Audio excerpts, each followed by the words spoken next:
मैं भारत का संविधान हूं। राजनीतिक, न्यायिक और सामाजिक व्यवस्था के बीच बेहतर तालमेल बैठाते हुए मेरी रचना हुई।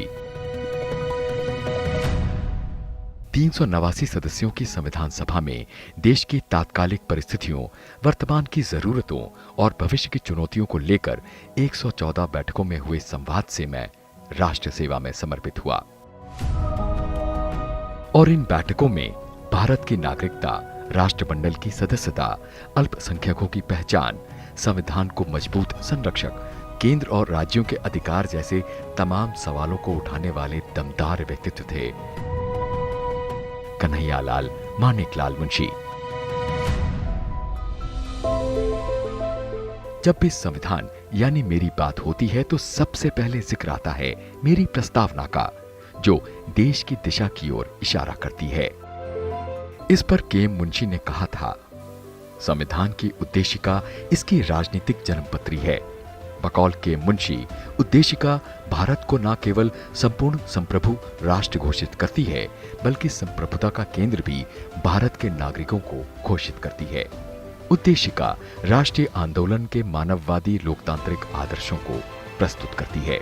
संप्रभुता की इस व्याख्या को सर्वोच्च न्यायालय ने मगन भाई ईश्वर भाई पटेल बनाम भारत संघ 1969 के मामले में स्वीकारा था। के.एम. मुंशी ने गणतंत्र के असल मायने बताते हुए कहा था कि भारत में कोई भी व्यक्ति हेड ऑफ स्टेट बन सकता है, जिसे निश्चित व्यवस्था के तहत चुना जाएगा। राष्ट्रमंडल यानी कॉमनवेल्थ में भारत के शामिल होने के सवाल पर इन्होंने कहा था कि अब हम इसमें एक स्वतंत्र राष्ट्र के तौर पर शामिल होंगे और ब्रिटिश सम्राट के प्रति हमारी निष्ठा शून्य होगी। दूसरी ओर राष्ट्रमंडल के साथ जुड़े रहना सुरक्षा के नजरिए से बेहतर रहेगा। नागरिकता के प्रश्न को इन्होंने सिर्फ 5 शब्दों में सुलझा दिया था। नागरिक कौन? इसके जवाब में मुंशी ने कहा था, जो भारत में जन्मा हो। साथ ही यह भी प्रस्ताव किया कि संसद नागरिकता के संबंध में समय और परिस्थिति के हिसाब से कानून बना सकेगी।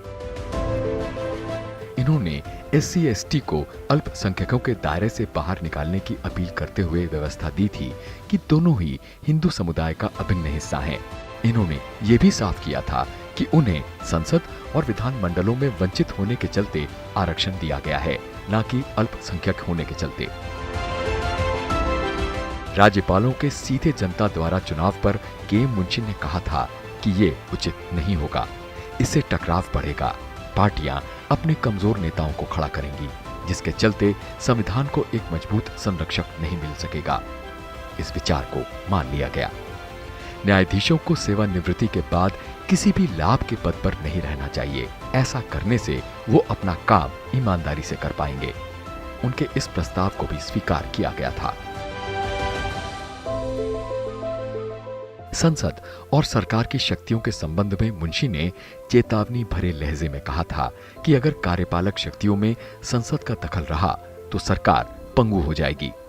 के.एम. मुंशी ने राज्य और केंद्र के बीच अधिकारों के स्पष्ट विभाजन की मांग उठाते हुए कहा था कि अगर ऐसा करने में देरी की गई तो टकराव होने की सूरत में न्यायालय उलझन में पड़ सकते हैं। अभिव्यक्ति को किसी भी सीमा तक अपराध ना माना जाए, भले ही उससे देशद्रोह की बू आती हो, वरना उसके दुरुपयोग की संभावना बनी रहेगी।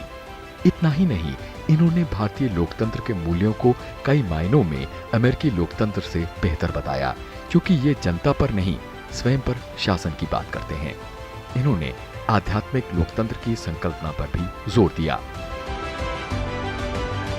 स्वतंत्रता संग्राम के योद्धा, संविधान के निर्माता, केंद्र और राज्य सरकारों में मंत्री और प्रसिद्ध उपन्यासकार के.एम. मुंशी की मेरी रचना में अहम भूमिका थी।